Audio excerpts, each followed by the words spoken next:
Pessoal, boa tarde a todos. Então, a professora, hoje nós temos o prazer de contar com a presença virtual da professora Heloíse Celistre. A professora Heloísa possui graduação em farmácia e bioquímica pela Universidade de São Paulo, também mestrado em bioquímica pela USP e doutorado também em bioquímica pela USP. Ela foi pesquisadora visitante da Oklahoma State University, por 2 anos em Stillwater, em Oklahoma, né, nos Estados Unidos. Atualmente, ela é professora titular do Departamento de Ciências Fisiológicas da Universidade Federal de São Carlos e orientadora de mestrado e doutorado nos programas de pós-graduação em Ciências Fisiológicas e em Genética Evolutiva e Biologia Molecular. A professora ela tem experiência na área de bioquímica e biologia molecular, com ênfase em proteínas e expressão gênica, atuando principalmente nos seguintes temas: biologia básica do câncer de mama, angiogênese, desenvolvimento de fármacos, desintegrina e metaloprotease. Ela também foi pró-reitora de pesquisa da Universidade Federal de São Carlos de 2012 a 2016. E atualmente ela é coordenadora do Programa Interinstitucional de Pós-Graduação em Ciências Fisiológicas da UFSCar-Unesp. Professora, muito obrigado novamente e a hora que a professora estiver pronta, pode iniciar. Eu que agradeço, Isaac, pelo convite, é um prazer, sempre, eu gosto muito de conversar com alunos, então, para mim é um prazer muito grande, como o Isaac me falou, acho que provavelmente os alunos do programa de vocês não trabalham na área de câncer, então eu tomei a liberdade de fazer uma pequena introdução, assim, para introduzi-los mesmo no assunto. Então, tá, Joia? Só que eu não estou vendo vocês. Qualquer coisa podem me interromper. Tá bom, professora, tá bom? obrigado. Bom, então, eu peguei essa definição, né, do câncer do site da Organização Mundial de Saúde para fazer essa breve introdução. Então, é um termo genérico para um grande grupo de doenças que podem afetar qualquer parte do corpo. A característica principal do câncer é a rápida divisão de células anormais que crescem além dos seus limites habituais e podem, então, invadir partes adjacentes do corpo e se espalhar para outros órgãos. Esse último processo é chamado de metástase. As metástases disseminadas são a principal causa de morte por câncer, né? No mundo, essa é uma estatística também lá da Organização Mundial de Saúde, mas é uma estatística mundial, mas no Brasil ela é bastante semelhante, né? Então, o principal tumor que acomete os homens é o tumor de próstata, seguido por pulmão e cólon. E nas mulheres, o câncer de mama, também pulmão e cólon também são os principais tumores que afetam homens e mulheres. E quais são as causas, né? Por que o câncer surge? O câncer surge da transformação de uma única célula. Uma célula sofre uma alteração genética e geralmente essas mutações ocorrem em genes-alvo do controle da divisão celular, né? Então, você tem aqui deixa eu ver uma coisa. Deixa eu pôr num apontador aqui. Vocês estão vendo o apontador? Sim, professora. Sim, tá. Então, a partir do momento que essa célula sofre essa mutação em genes críticos, ela perde o controle e começa a se dividir de forma indiscriminada, né, desregulada. E o que causa essas mutações? É uma série de coisas que já estão muito bem definidas por correlações com estatística, né? Nós temos os carcinógenos físicos, entre eles a radiação ultravioleta e as radiações ionizantes, os carcinógenos químicos, como o amianto, o cigarro, o álcool, e os carcinógenos biológicos, né? Principalmente certos vírus, mas algumas bactérias e parasitas também estão relacionadas. Então, são coisas que estão muito bem estabelecidas na literatura científica. Não quer dizer que não existam outros fatores, mas esses são já batido o martelo de que eles são disparadores, né? Pedir desculpa, vocês que eu estou manipulando com a mão esquerda. Então, nesse esquema também que eu tirei do site da OMS, está colocado aqui os fatores de risco para câncer oral, mas olha, eles servem para todos os outros tipos de tumores. A exposição ultravioleta, o cigarro, os maus hábitos alimentares, o álcool, vírus, e algumas têm a ver com o sexo e a idade também. Né? Então, é o que se fala de fatores que são modificáveis. Esses fatores de risco, eles correspondem a 50% dos fatores que nós podemos modificar no nosso comportamento para diminuir a probabilidade de nós desenvolvermos câncer. Né? Então, é dito aqui, ó, de 5 de 10 casos de câncer são atribuídos a hábitos que são modificados. Então, que são as comidas hipercalóricas, a obesidade, o sedentarismo, né? A ausência da vacinação. Então, as melhores formas de a gente combater o câncer ainda é a prevenção e o diagnóstico precoce. Quanto a isso, não há nenhuma dúvida, né? Então, melhorar uma dieta mais saudável, fazer exercício e deixar, se possível, né, cigarro, consumo excessivo de álcool, entre outras coisas. Mas, então, essa é uma figura que a gente usa muito, né, nas nossas apresentações. Esses autores, a Hannah, eles fizeram, e ficou muito bem aceito, esses hallmarks do câncer, e depois fizeram hallmarks da metástase também, né, eles atualizaram. Mas, então, se a gente começar, por exemplo, com as mutações que causam a instabilidade genômica e passam a resistir à morte celular, desregula o metabolismo, o crescimento proliferativo acentuado, evasão de sistemas supressores do crescimento e do sistema imune, e inflamação, e ativando, então, vários genes que vão provocar essas características que são típicas, né, dos tumores. Nem vou entrar nessa figurinha aqui, porque ele é basicamente só uma intensificação. Então, e hoje a gente sabe que o tumor em si, ele não é uma entidade isolada, né? Mas ele forma ao redor dele o que a gente chama de microambiente tumoral. Então, nesse esqueminha aqui, nós temos as células tumorais em rosa, mas nós temos uma infiltração de células imunes, como macrófagos, linfócitos, fibroblastos, um conjunto de componentes da matriz celular que também vão atuar aqui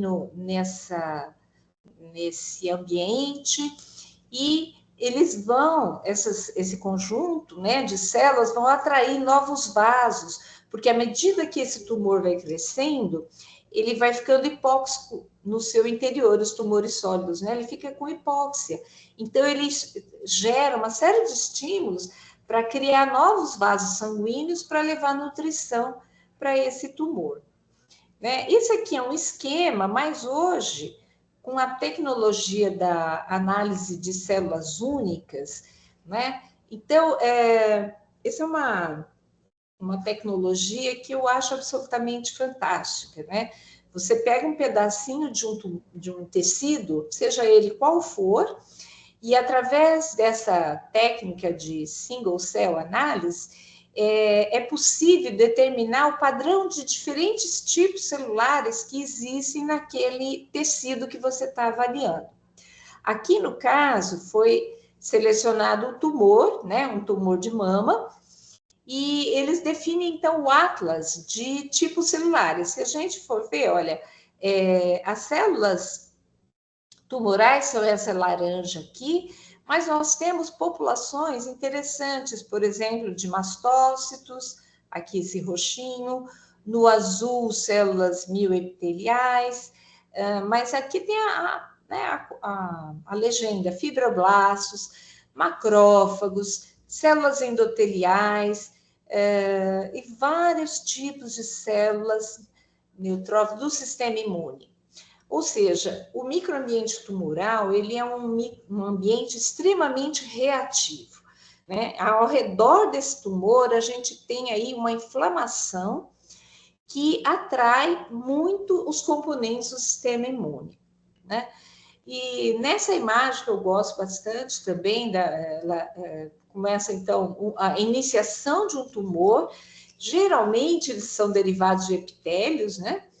E conforme esse tumor ele vai progredindo, ele vai se tornando mais invasivo, então ele vai invadindo os tecidos, e veja aqui que ele está recrutando vasos sanguíneos, né, para vir nutri-lo, e as células tumorais vão também se modificando.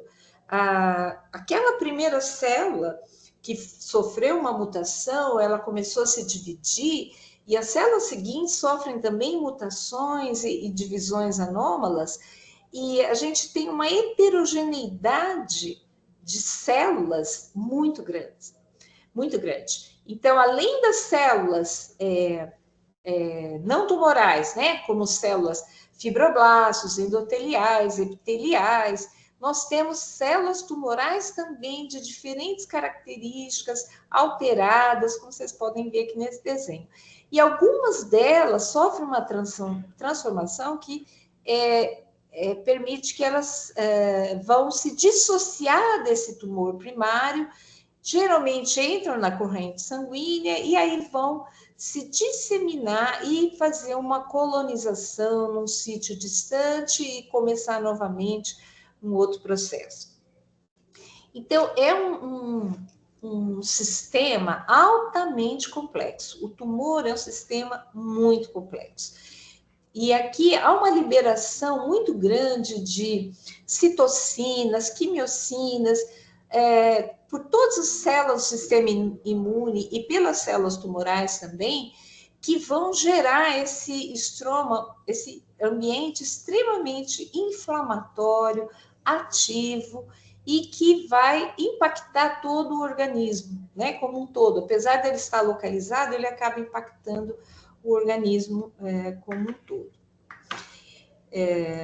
Então, só para resumir, para evoluir para uma metástase, né, o tumor é necessário que algumas células se dissociem do tumor primário, invadam aí os tecidos adjacentes e migrem, né, até entrar na corrente sanguínea ou linfática, e ali eles vão, o que a gente chama de intravasamento, e posteriormente vão extravasar para um novo sítio. E aqui na corrente sanguínea, essas células, elas têm a capacidade de se proteger do ataque das células imunes que estão aqui no sangue.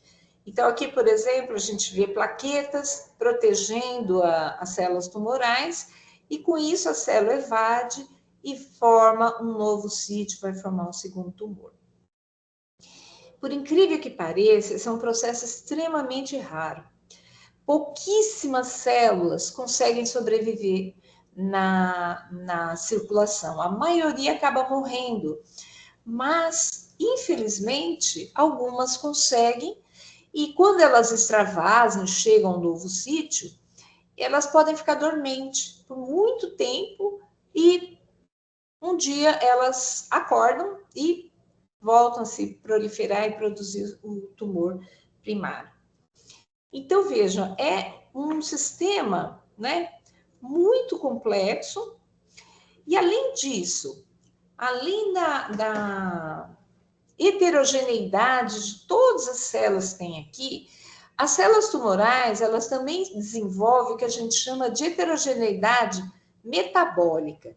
Então, se vocês olharem aqui nessa última figurinha, nós temos células rosinhas, que são células, é um esquema, né, que a gente fez, mas é bem representativo, que são células que utilizam a fosforilação oxidativa para obter energia, mas muitas células ficam basicamente dependendo da glicólise aeróbica. Então, por que isso acontece? Por que não é muito conhecido? Se sabe alguns fatores, né?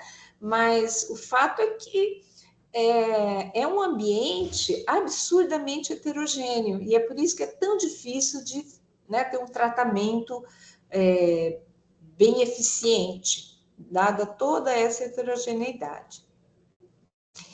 Bom, não quero assustar ninguém que trabalha muito com biologia celular, mas aqui é uma representação dos receptores de superfície das células, né?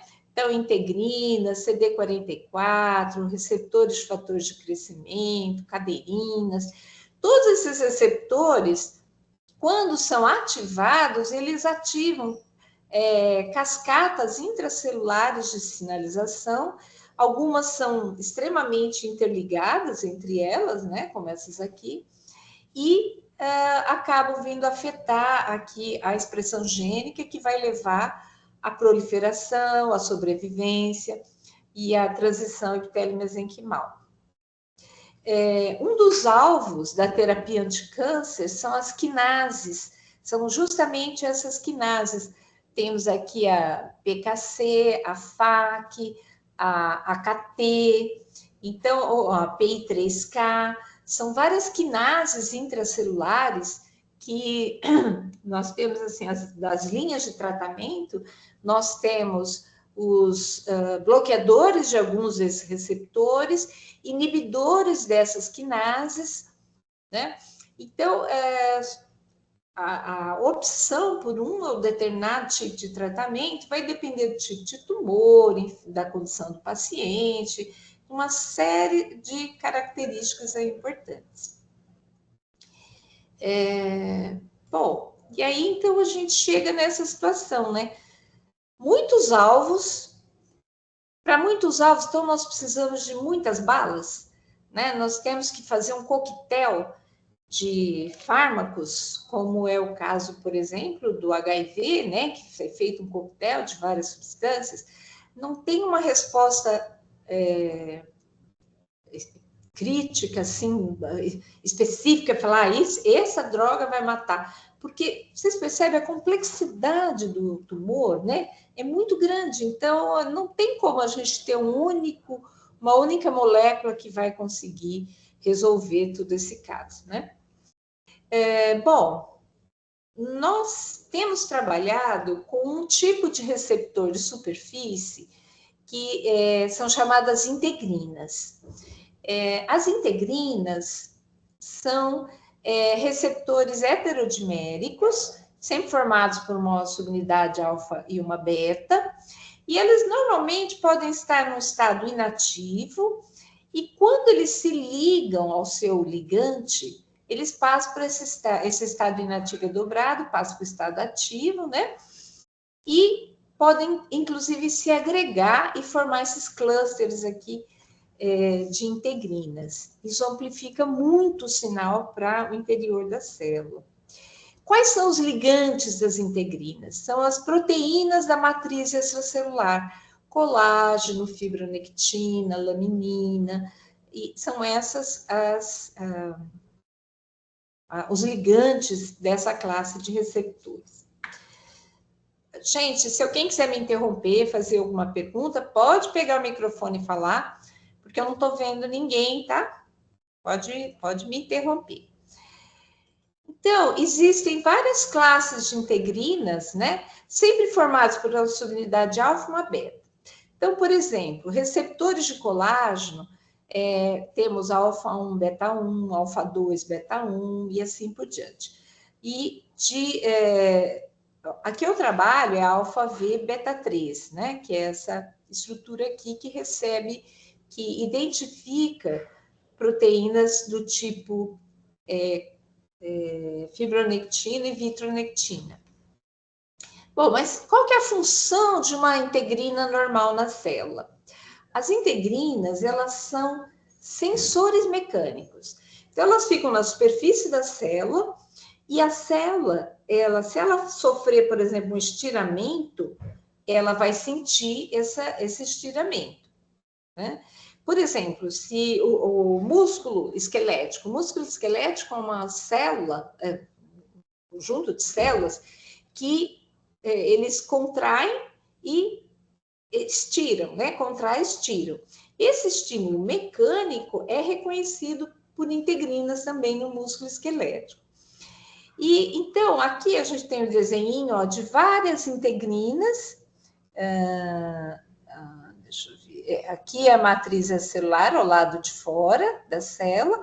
Elas se aglomeram, se unem a um conjunto de proteínas acessórias, formam esses filamentos aqui e vão promover a adesão da célula na matriz onde ela estiver.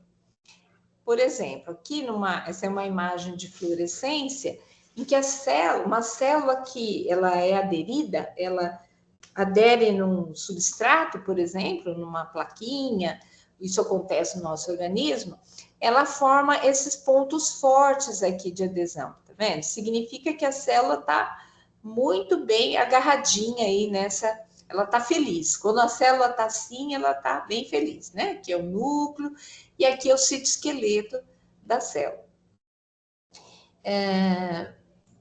Para vocês terem uma ideia, esse aqui é um trabalho que nós fizemos, mas só para vocês verem a imagem, isso é microscopia eletrônica de varredura. Então, aqui nós temos as células aderidas, onde elas fazem essas adesões a uma superfície, e quando a gente inibe essas adesões, elas ficam assim, ficam redondinhas, tá? E se a inibição for muito forte, elas se soltam mesmo. E se elas soltarem e não conseguirem aderir novamente, elas morrem. Elas têm um tipo de apoptose celular que é causada pela perda de adesão, perda de aderência, né? Aqui é a mesma coisa, só que visto por fluorescência, microscopia de fluorescência. Então, aqui a célula está aderida, bem, e quando a gente rompe essas adesões focais, ela fica assim redondinha. Então, essa célula, ela vai ter dois caminhos, ou ela adere novamente a algum lugar, ou ela morre. Bom, e aí, uma analogia, então, das decisões que a célula tem que tomar, né? Por incrível que pareça, essas adesões focais, essas integrinas, elas são importantes tanto na adesão da célula, na fixação da célula em algum substrato, mas também na migração.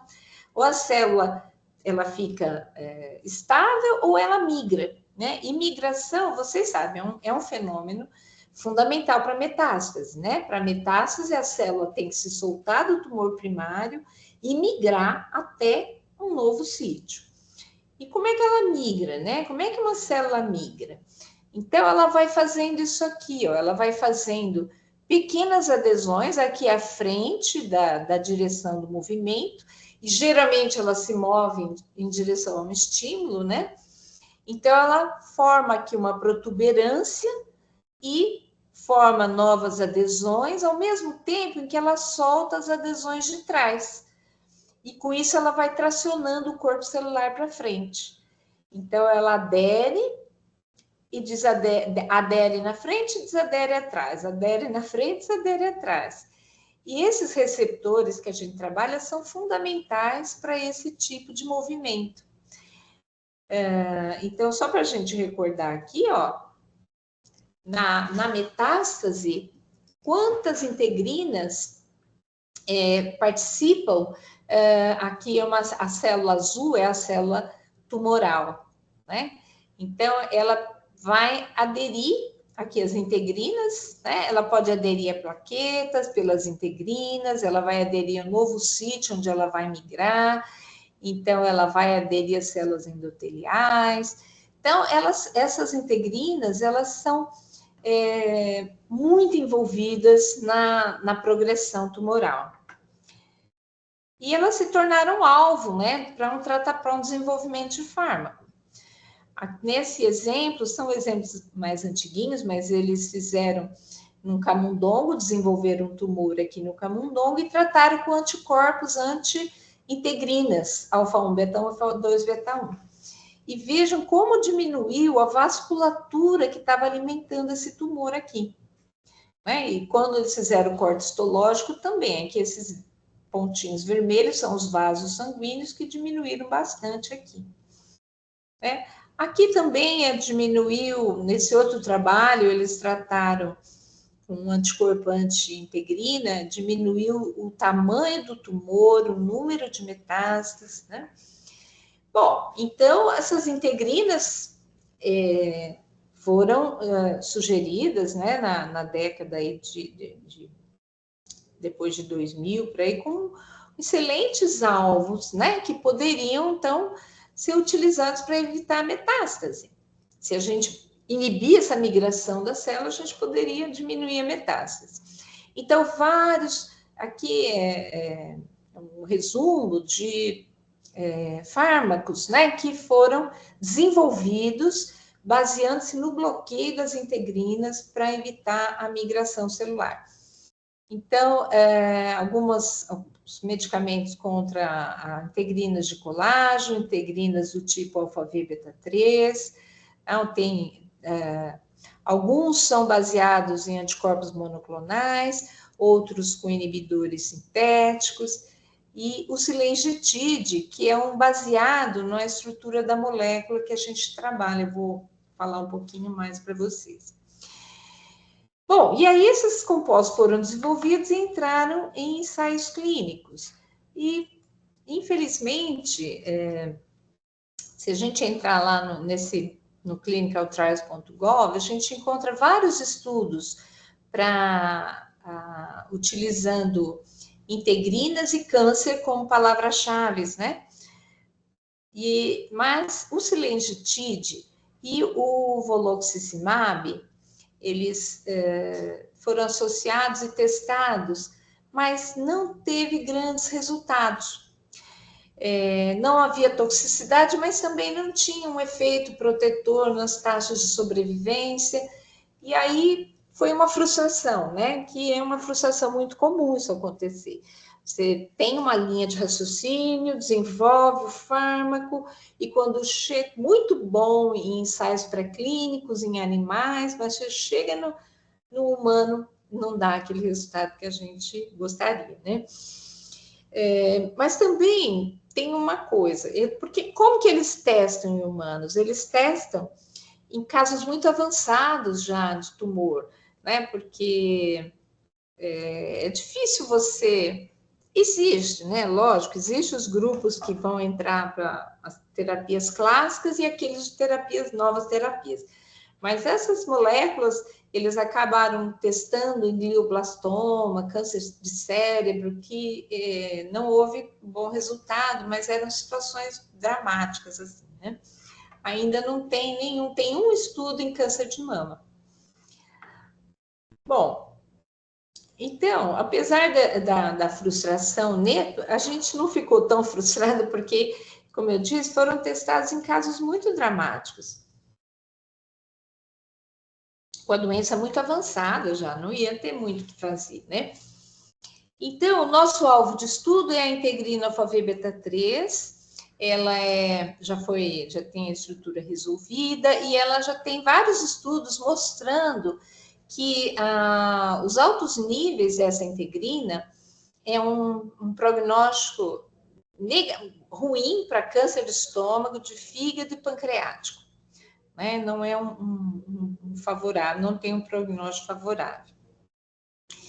E então, e também tem genes que sofrem bastante mutações, né? Esse tipo de análise de mutações nos genes envolvidos aí em câncer de mama, vários tipos de câncer de mama. Bom, então aqui eu termino assim, essa parte de introdução que eu fiz, né? Eu falo muito, mas eu queria falar para vocês agora, então, como que a gente estuda o câncer no laboratório, né? Como que a gente consegue, diante de um sistema tão complexo, né? Como que a gente estuda? Então, nós temos in vitro os dois modelos principais, que são as linhagens tumorais, né? A gente tem, hoje existe uma gama muito grande de linhagens de câncer, de todos os tipos de câncer, que nós podemos comprar. Não, tem empresas que vendem essas linhagens, né? O Podemos, às vezes, ganha de um colaborador, e a gente trabalha com, cultiva essas linhagens, né, em garrafinhas de cultivo, no que a gente chama de monocamada, ou 2D, né, duas dimensões. Mais recente, nos últimos 10 anos, as pesquisas estão mudando para modelos 3D, porque o objetivo do modelo 3D, né, de criar o cultivo assim esferoide, é tentar mimetizar a situação mais próxima do que acontece em vivo, né? Onde você não tem uma monocamada somente lá, a gente tem uma estrutura complexa, como são esses esferoides aqui. Então, aqui é de célula de tumor de mama e aqui de célula endotelial. Então, nós implantamos essa tecnologia no laboratório para tentar. A gente usa muito linhagem 2D e também estamos usando bastante 3D. E também estamos trabalhando os estudos em vivo e ex vivo. Essa parte aqui, né, em que a gente nós inoculamos as células tumorais em camundongos para desenvolver o tumor no camundongo e testar os tratamentos nesses animais. Nesse caso, é uma linhagem humana, a gente tem que usar um animal imunodeficiente. Mas nós trabalhamos também com células de tumor de mama de camundongo, e aí a gente pode usar um balbicê, um camundongo mais corriqueiro. Essa técnica é muito interessante, é muito utilizada na Europa, aqui no Brasil nem tanto, mas é retirado o tumor do paciente e transplantado num animalzinho. E aí se testam os tratamentos, enquanto o paciente vai sendo tratado em paralelo, né, vai recebendo os tratamentos, eles vão tratando o animal e ver como é que esse animal também responde, e isso é muito, muito interessante. É uma coisa que eu gostaria de fazer, mas isso aqui na UFSCar é meio complicado, você tem que fazer mais dentro de hospital mesmo. Então, dentro desses modelos, eu queria mostrar agora para vocês algumas coisas que nós fizemos com nossos trabalhos de inibição da integrina alfa-V beta-3. Para fazer esse estudo, nós utilizamos uma proteína recombinante, que nós chamamos de DISBA, e eu vou mostrar por que nós chamamos de DISBA. Aqui está produzindo, é uma quantidade, a gente produz em bactéria, em E. coli, foi clonado, né? E hoje a gente produz uma quantidade bem grande da proteína para fazer estudos em vivo. Então, de onde sai essa proteína? Ela é produzida na glândula venenífera da urutu, da Botrops alternatus. Então, nós extraímos as glândulas, fizemos uma biblioteca de cDNA e clonamos e amplificamos essa proteína, que chamamos então de DISBA, e mostramos que ela é um antagonista das integrinas alfa-V beta-3 e alfa-5 beta-1. Como que nós sabemos, né, que essa molécula se liga à integrina?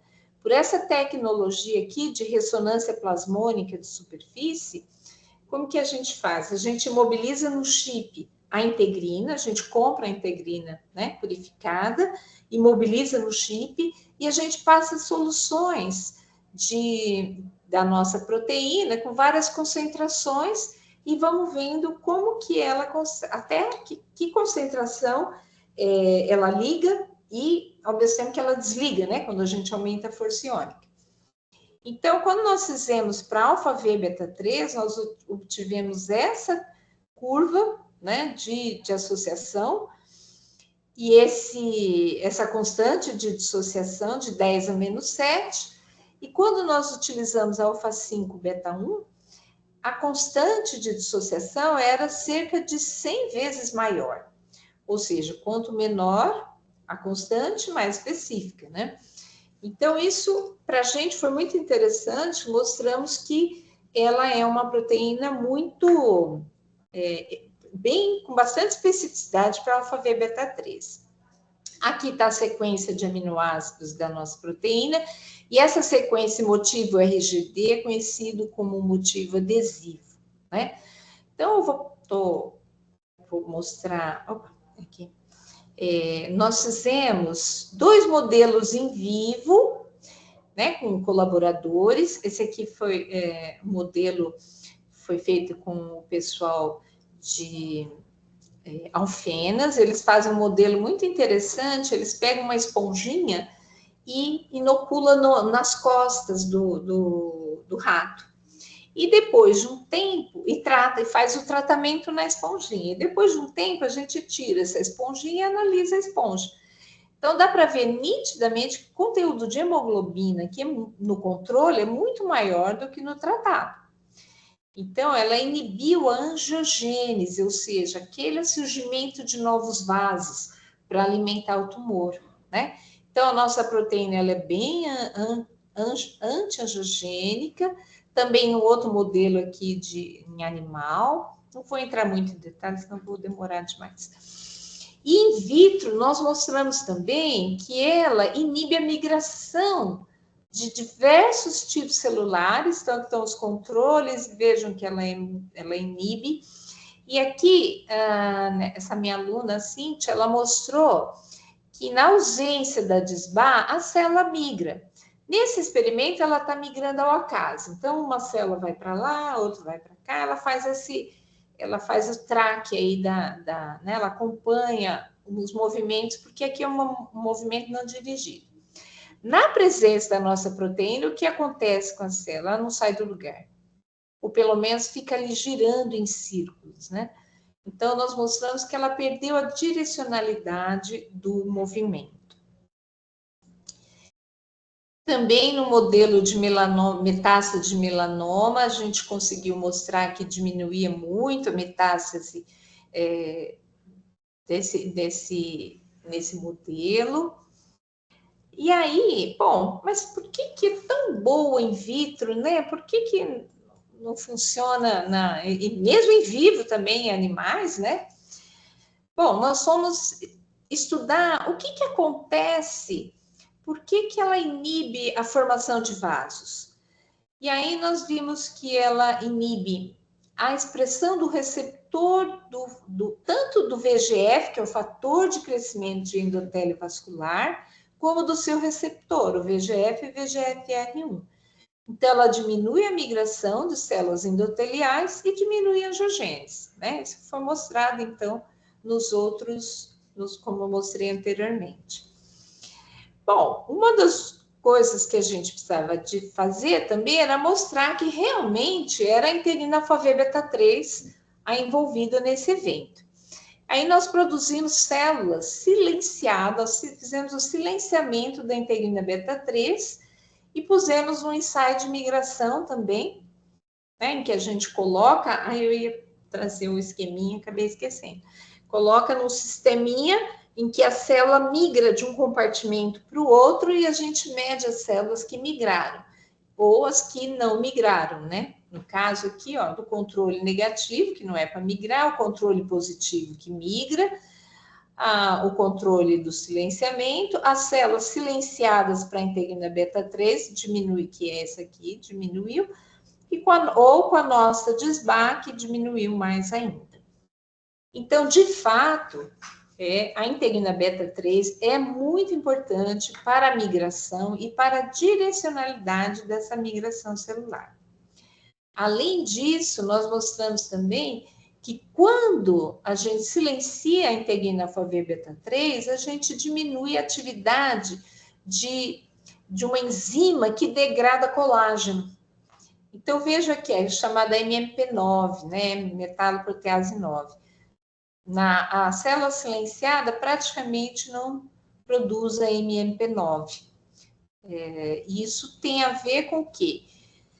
Vejam, para a célula tumoral, para ela invadir um tecido, ela produz proteases nas suas extremidades para ir degradando, né? Porque o tecido é muito rígido, então ela precisa abrir caminho, fazer uma picada no meio da mata para ela passar, e ela produz essas proteases. Então, quando nós silenciamos a beta-3, a gente viu que a gente diminui muito a atividade dessa enzima.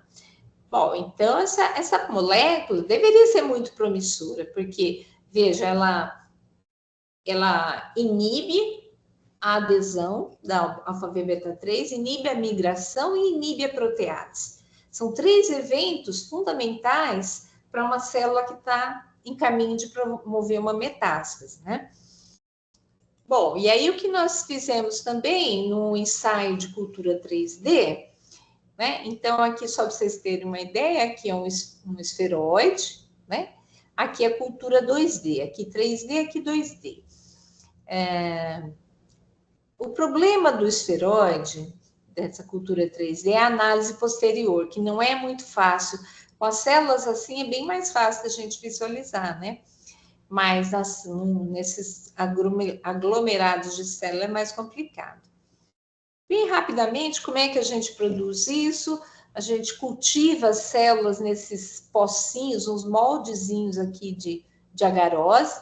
Tem um molde de silicone, a gente faz um pocinho de agarose e as células crescem em suspensão aqui nesses pocinhos. Então, ela cresce aqui, depois a gente pode colocar esses esferoides no tubinho, coloca na lâmina e podemos fazer as análises. E nós mostramos que a nossa proteína também inibiu a migração a partir dos esferoides. Não está muito claro aqui para vocês verem, mas aqui, ó, 72 horas, aqui é o controle, né? Não sei se vocês conseguem. Tá vendo? Tá cheio de fiozinhos, né? Como se fossem fiozinhos saindo do esferoide. As células estão migrando a partir deles.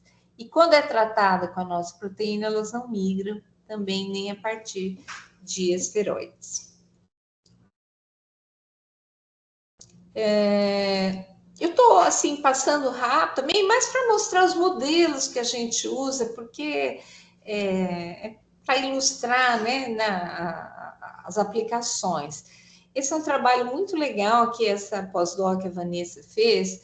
Ela fez uma cocultura, ela cultivou as 2 células juntas, a célula de tumor de mama, triplo negativo, e as células de mama que não são malignas. E ela marcou as células tumorais em verde e as células não tumorais em vermelho. E o que ela observou? Que as células verde, elas emitem pequenos pedacinhos de fluorescência, que são as vesículas extracelulares, né? E que são captadas pelas células vermelhas. Então, aqui é o controle, e a gente observa um grande número de vesículas verdes sendo absorvidas pelas vermelhas. E quando a gente trata com a nossa proteína, esse processo também desaparece. Aqui, na microscopia eletrônica de varredura, nós fizemos a mesma coisa. Colocamos a célula tumoral e a célula não tumoral juntas. Vejam que elas desenvolvem várias conexões, elas se comunicam, as 2 células. E quando a gente trata com a nossa proteína, essas conexões desaparecem, não tem mais essas conexões. Então, assim, são resultados muito interessantes e a gente fica assim, né, mas por que em vivo, né? O que está faltando a gente ter esse resultado bom em vivo? Bom, aí tentando simular um modelo mais próximo do em vivo, a gente bolou esse sistema aqui chamado quase vivo. Então, é um sistema em que a gente tem 3 câmaras, em que você pode cultivar 3 tipos celulares diferentes. Então, aqui a célula, uma célula foi colocada, aqui pode ser colocado um tipo, outro aqui, outro aqui, outro aqui, né? Então, nesse sistema, a gente colocou na célula 2 foram as células tumorais, aqui as células endoteliais, aqui os fibroblastos, e nós fizemos circular por esse sistema os monócitos, as células THP1, para estudar a comunicação entre essas células, né?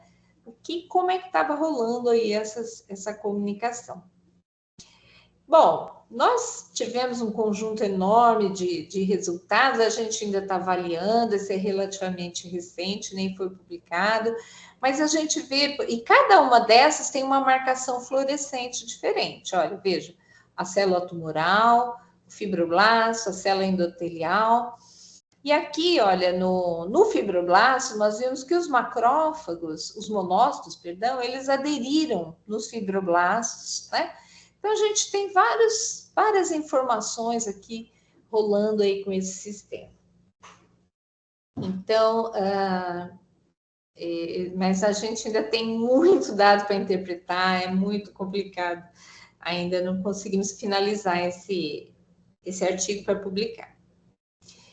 E agora, mais recentemente, nós estamos fazendo estudos em vivo, em camundongos, né? E nós temos 2 modelos principais. Esse aqui é o controle, em que a gente inocula as células tumorais de tumor de mama de camundongo, a gente inocula na glândula mamária e observa o desenvolvimento do tumor até 30 dias.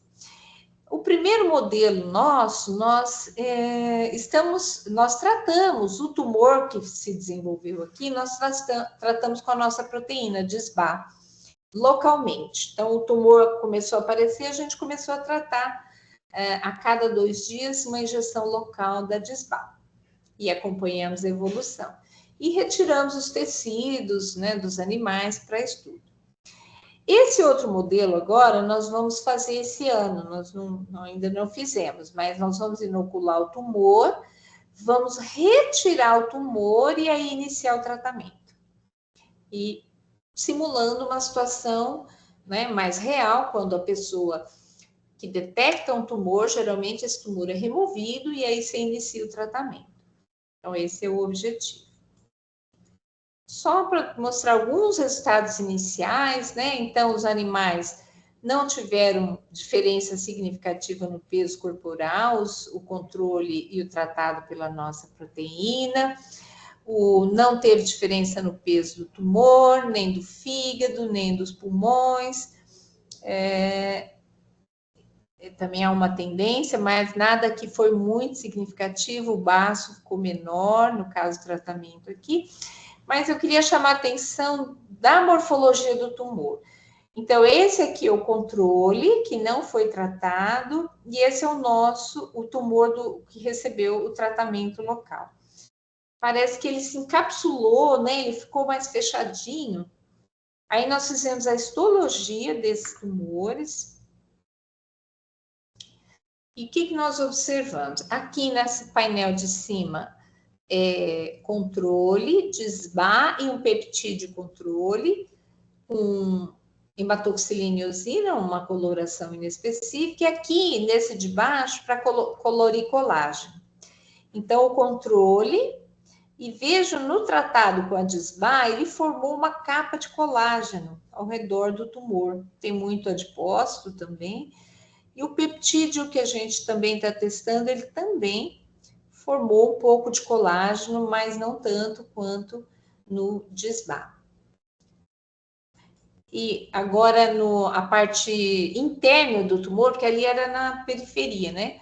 Então a gente vê, essa é uma coloração específica para colágeno, né? A gente vê uma intensa fibrose do tumor, também é observado aqui, mas o peptídeo ficou bem maior.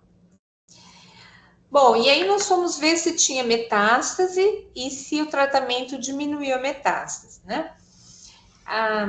Eu não tive tempo de organizar muito bem, mas o nosso melhor resultado foi aqui nos pulmões, ó. A metástase pulmonar que surgiu, e tanto a nossa proteína de SBA quanto o peptídeo diminuíram significativamente aqui o desenvolvimento das metástases, mas isso não aconteceu, no cérebro não teve metástases, no fígado não teve metástases, nem no baço.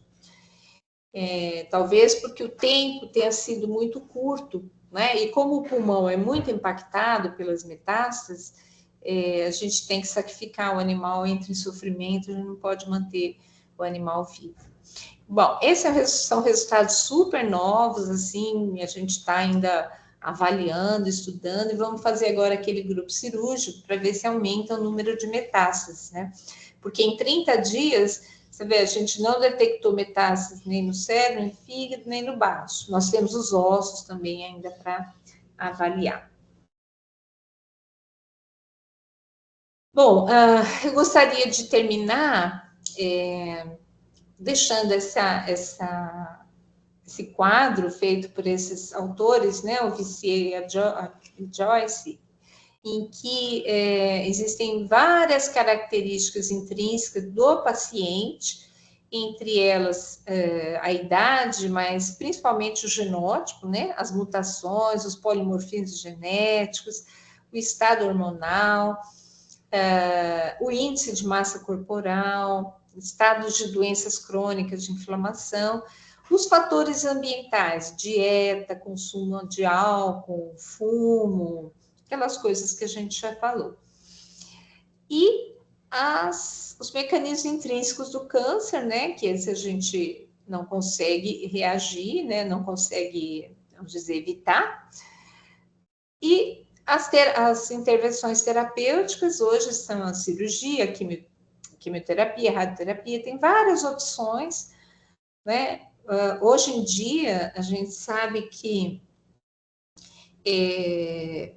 a maior parte dos tumores é tratável, é possível haver cura, mas é muito importante o diagnóstico precoce. Quanto antes, melhor, para você não evoluir da maneira como, né, eu mostrei aqui para vocês, dada a complexidade desse sistema.